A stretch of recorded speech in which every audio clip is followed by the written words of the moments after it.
What is going on, YouTube fam? It's your boy Wisco Madman coming at you with day 5 of the Rittenhouse review. We're getting into Gaige Grosskreutz testimony, and really interesting to kind of see where this goes. So, mentioned that he was convicted of one crime prior to any of this. And they really just get to talking about his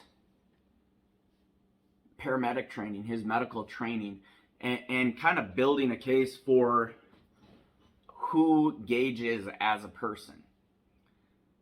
Obviously, everybody, when they go to court, they dress up in a suit. Typical. But Gaige, if you haven't seen pictures of him already, look him up. You can probably look up how he looked at the trial as well. He's got gauges in his ears. He's in a suit trying to look all professional and everything else. But if you look at photos from that night, or if you're able to find other photos of him, this is all a show to make him look like this upstanding citizen. So, is it any one thing that I would say makes him not necessarily an upstanding citizen?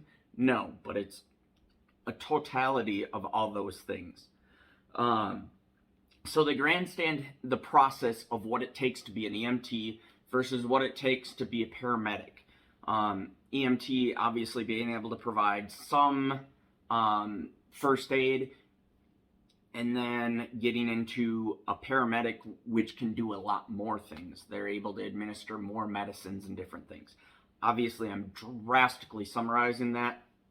You don't need to fact check me on it, because I'm not really spouting any true facts other than EMT being less than a paramedic.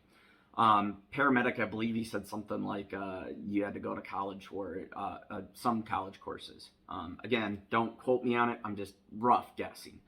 So Gaige is a paramedic. He's trained to be a paramedic and worked as a paramedic for some time, I believe, in the Milwaukee area. He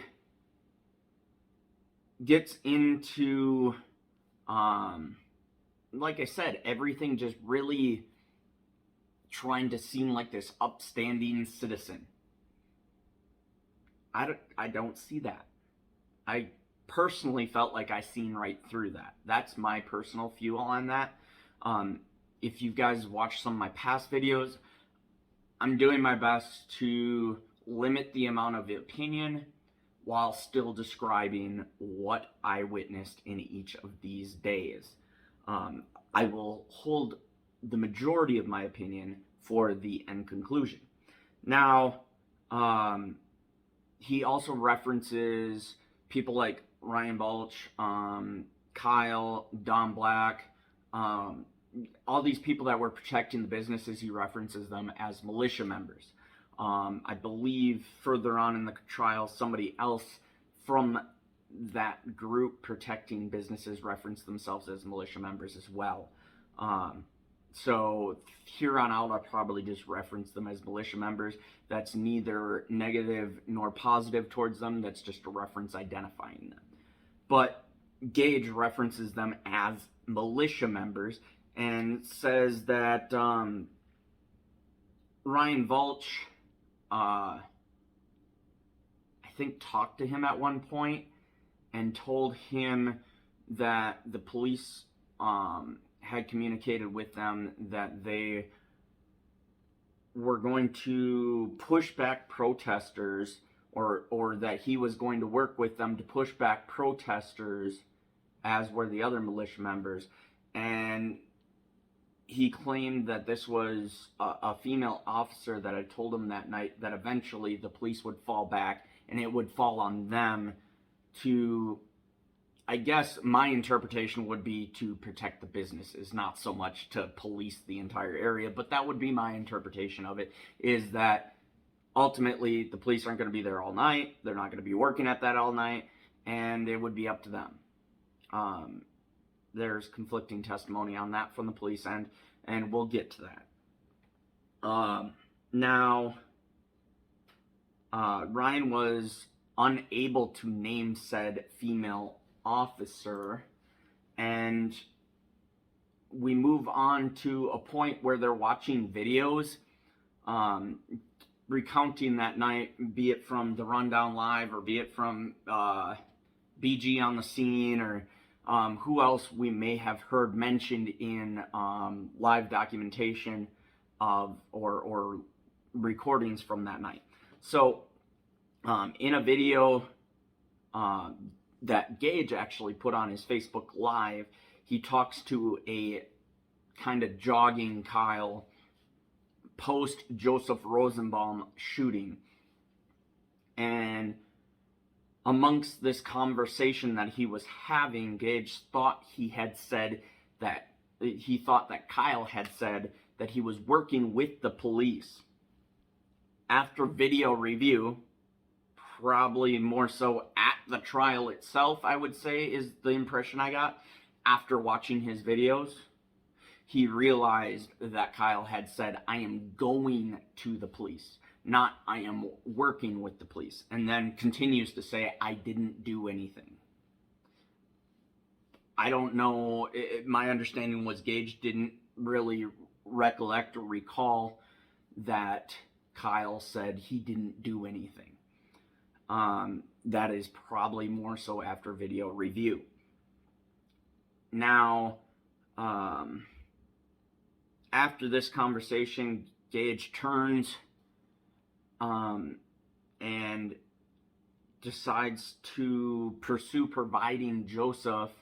And I say providing Joseph, it's not that Gaige necessarily knew it was Joseph or anything. I'm just in reference to who he was going to. A person was down. This person was Joseph. He pursued to, he went to pursue to provide aid to Joseph Rosenbaum. Now, he starts heading that way, pauses, and decides to pursue Kyle amongst the crowd of protesters, yelling, he just shot him, stop him. And mind you, somewhere in this mix, I think somebody said, cranium that boy. Mind you, that's kind of relevant because if you watch some of the video review, there's actually a guy that runs from right over across to the left, coming behind Kyle and bashes him with, like, I don't know what, if it was a brick or what the hell it was, but he clearly goes and smacks him upside the head. Kyle continues on after that point, running or jogging or whatever you want to call it. Gaige says he pulled his gun because he heard the shots fired at Dropkick Guy. That's the first initial person that goes to dropkick Kyle in the face. And then he also heard the shots of Anthony Huber right after that, because they were in fairly quick succession. So that's what caused Gaige to draw his weapon. He felt like there was an active shooter, so he wanted to protect himself. Was the vibe that he was trying to give off amongst the initial questioning from the prosecution. Now, he's asked, the prosecutor Binger asks him, when you pulled your gun out, were you intending to use it? And Gaige replies, if I had to. I didn't draw my firearm with an express intent of using it, but also being ready if I had to use it. Within a couple feet, as Gaige was approaching Kyle, you can see him, after these shots are fired, he's, hands are up, while holding his pistol, I believe, a Glock of some sort. I forgot, excuse me, the exact model of Glock, but it was a Glock.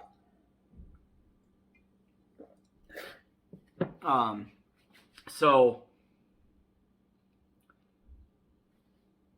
he has his hands up, kind of crouched over, obviously trying to come across as I mean no harm kind of thing.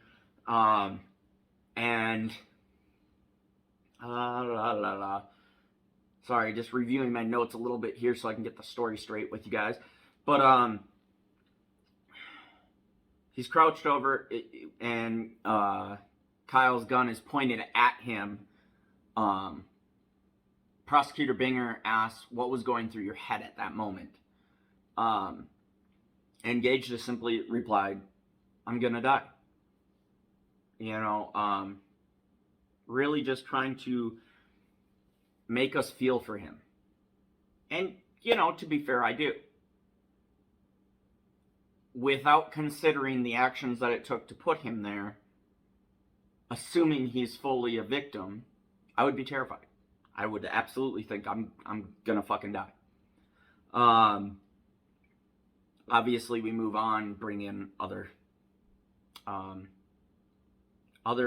variables and other actions that were made that put him there. Gaige ultimately lied about pulling his gun after Dropkick Man was shot at.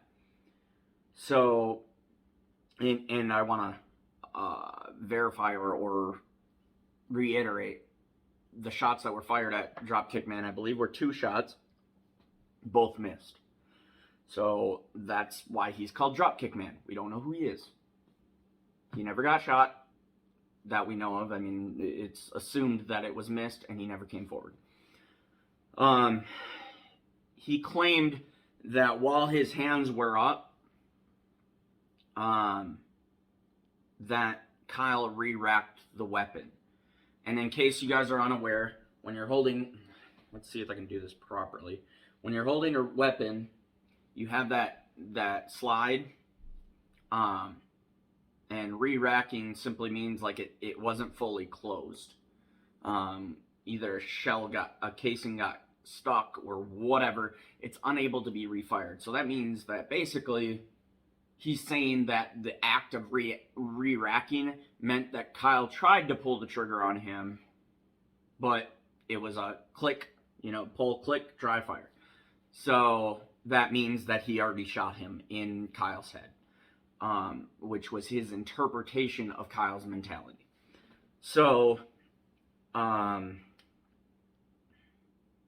imagine that could fuck with you pretty bad, if that's truly how you took it. And, I mean, again, benefit of the doubt, without other variables, yeah, I get your mindset.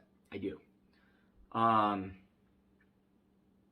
So the mention about Gaige lying about drawing his weapon. So later on, we find out that Gaige did lie. I mean, there's video evidence, and ultimately he's cross-examined, and he gets caught up in that. He had drawn, he had approached.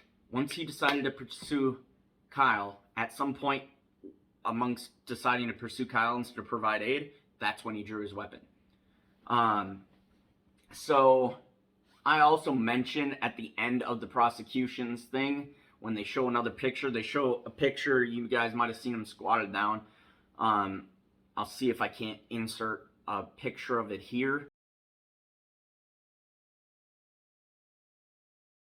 But he squatted down in a complete hero pose. And by that I mean, amongst all the pain, his right bicep is blown to fucking bits. As he put it, vaporized. I mean, you're talking, he had like this whole lower half of his bicep was like fucking gone, dude. It looked painful. Holding, right hand, right bicep blown apart, holding the pistol, and he's crouched down all hero pose, like, as obviously there, I understand people are taking pictures all around and stuff like that. There's documenters and self-proclaimed reporters and stuff like that are, keeping record of all this. But,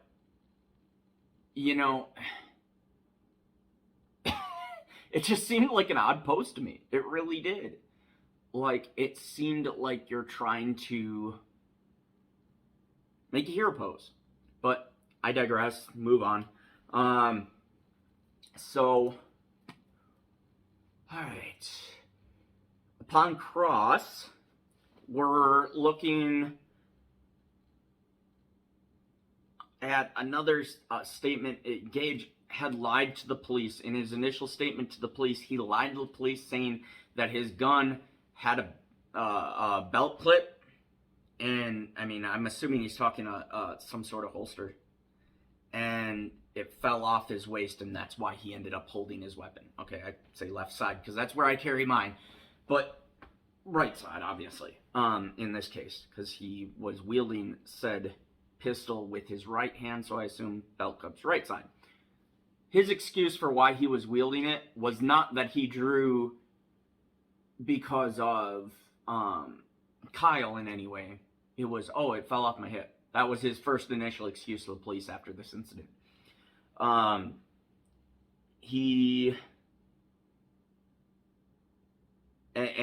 that's after being caught up in the lie, or the fact that he never actually admitted to even having a loaded firearm.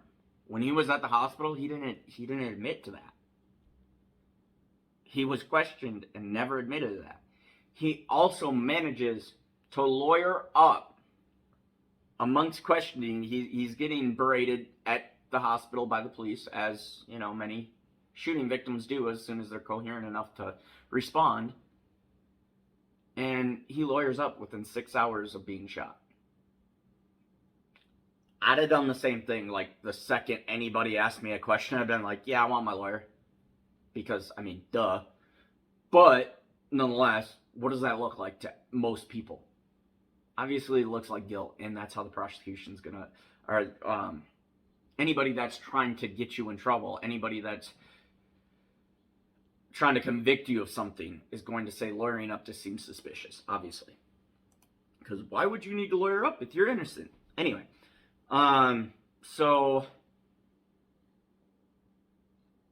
here's a big one that kind of blows a hole through the reliability of Gaige as a witness and as a any of his testimony being reliable whatsoever. Gaige's lawyer, filed a notice suing Kenosha City and County for $10 million for being shot, without mentioning in this notice that Gaige possessed a loaded firearm at the time. They didn't even mention that he had a firearm, period.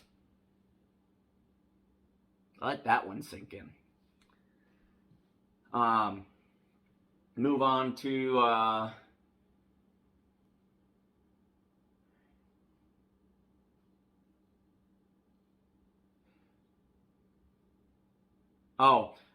so there's a video prior to any of the shootings, when they cross the police line and they go into the protest area, and this is Ryan Balchin and Kyle going in there, and I believe Jason Lukowski was part of this as well.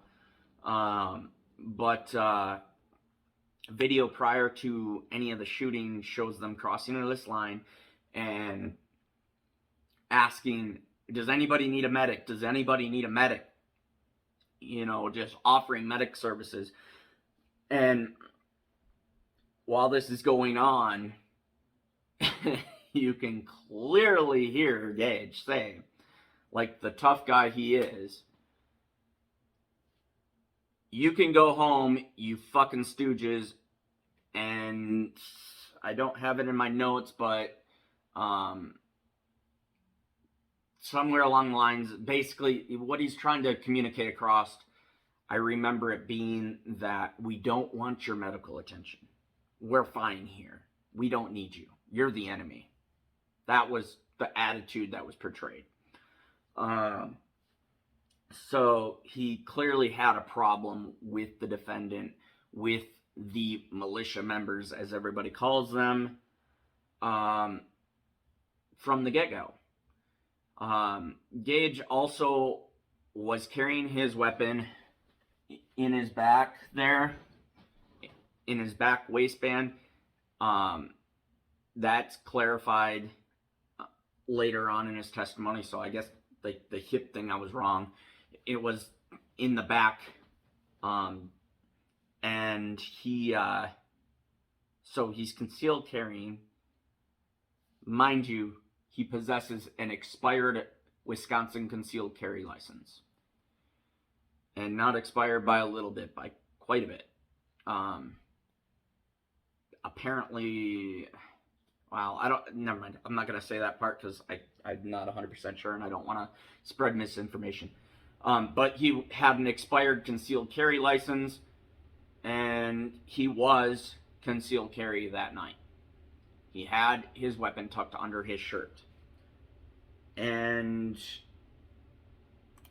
he continued by lying to the police also about telling Anthony Huber to stop hitting Kyle with his skateboard.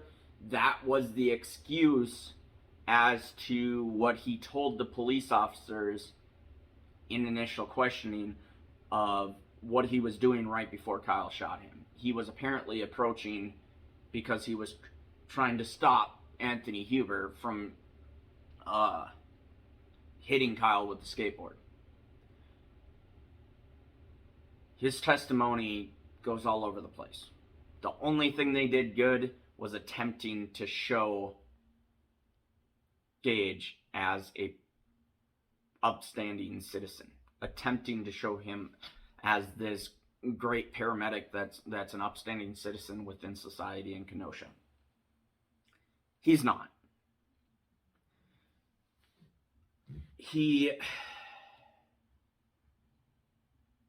I have an issue here. Oh, because I missed this amongst the cross. Gaige,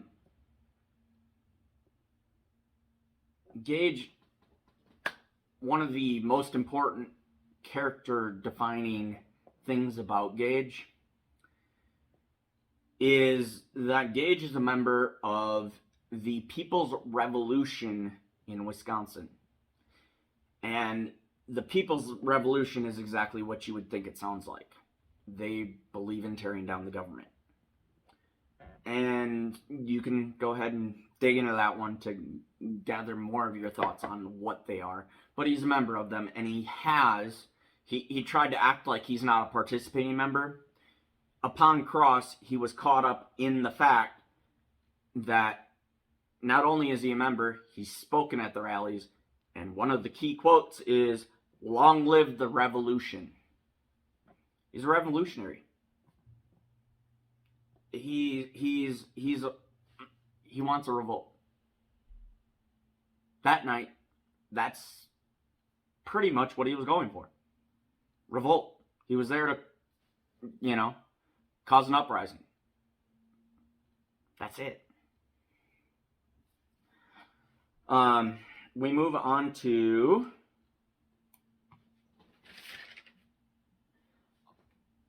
Heather Williams is the prosecution's next witness, and she is part of the firearms crime lab. About the only thing I gathered from that, they're really going through entering a whole bunch of evidence and all kinds of stuff, and she just simply test fires rounds from the involved firearms for the purpose of evidence. And the main part, all 8 cartridges that were collected amongst evidence came from Kyle's AR-15. So Kyle's AR-15 is the only rifle that was fired that night. Then we get to Officer Jason Krieger. He was the officer in the passenger side of the police vehicle that Kyle approached. He's also partners with Officer Moretta. And he attempted to pepper spray Kyle. He testifies to that. Whether or not it was successful, he wasn't sure. But he tried to pepper spray Kyle when he approached the police vehicle. That's when Kyle claims that he tried to turn himself in. that night, he says the directive was to protect the public and stop an active shooter, because they had heard there was an active shooter. Unknown to them at the time, the person approaching their vehicle, Kyle, unknown to them, was the active shooter. But to them, he was simply an unknown that was obstructing their objective at the moment, which was to pursue said active shooter. So basically, they unknowingly avoided the shooter.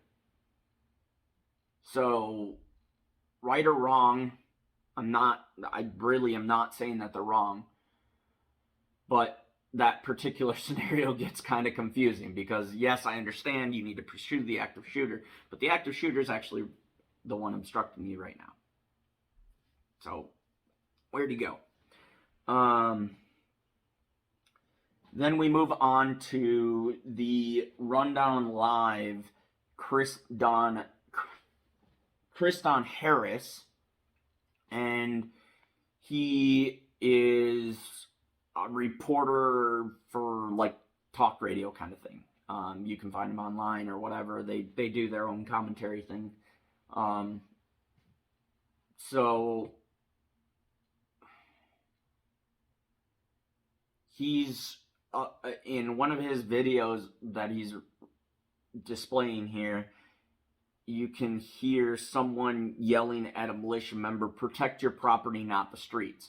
And the very, similar to how they repetitively say Black Lives Matter, she, I believe it was a she in this case, is saying, "Protect your property, not the streets. Protect your property, not the streets." And just this almost harassing way. That was my take on her tone. She's right. I mean, kind of. At the same time, I mean, if fires are burning in the middle of the street and I can put them out, try to. I would think. I mean, that just seems legit. Should I just leave it burn? I mean, if I'm trying to be a good person, I err on the side of good person, usually. So the cameraman, I believe, being Chris Harris, says, or recommends to one of the other militia members that they switch out one of the guys because he's kind of a loose cannon. He just seemed to be causing problems. His tone was coming off wrong. He was getting aggressive with people. There were tensions on both sides, clearly. Now we move on to Detective Ben Anaramian. Detective Anaramian said that police were emergency only that night. They were to respond to threats to life. That was it. Property damage, stuff like that, that wasn't as big of a deal. It was more of a threat to life type response thing that night. And we're getting close to the end here, guys. I know there's a lot of information here, but it was an information-packed time for sure. A very information-packed day, especially with Gaige Grosskreutz testifying. Now, people were seriously injured that night outside of the Kyle incident. The detective testifies to this. Matter of fact, he even mentions that one of the officers was struck in the face with a brick, amongst other people getting hit with rocks and whatever. I mean, there was a lot of shit going on. It was a war zone, as described, I think, by I think Officer Krieger had mentioned something about it being a war zone, or maybe Moretta did. But either way, one of the officers had mentioned about it being basically a friggin' war zone. Now, I also found it interesting that there was a criminal complaint drafted by the DA's office against Kyle before the investigation had even concluded. I believe amongst redirect, that's not 100% unusual, but I just thought it was interesting that they were so quick to file a criminal complaint against Kyle instead of assuming in any way, shape, or form that he may have been defending himself, or at least concluding before they say that he wasn't defending himself. So,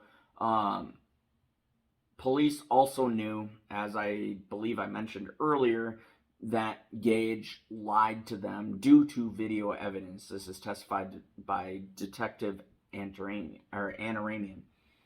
And Gaige never gave police permission to access his phone. Never. Ever. The only reason they got access is because they they were given a search warrant by the judge. That's it. Gaige never gave them permission. Period. So, finishing up today, upon cross, the defense verifies that Joseph Rosenbaum had stippling on his forearm, meaning that he was close enough to the forearm to be burned by the gases or gunpowder coming out of the barrel of Kyle's gun. I'll get more into this for day 6 because we get into Dr. Doug Kelly. But basically, stippling happens within 4 feet of this particular type of weapon. Within 4 feet.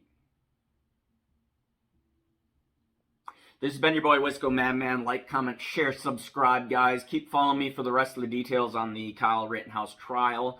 I will be coming out with another video for day 6 shortly, as well as I am currently about to get into day 7 of physically watching the trial. And that is Rittenhouse testifying for a good chunk of the day. So that'll be a very, very, very detailed video yet again. Catch y'all in the next one. Peace.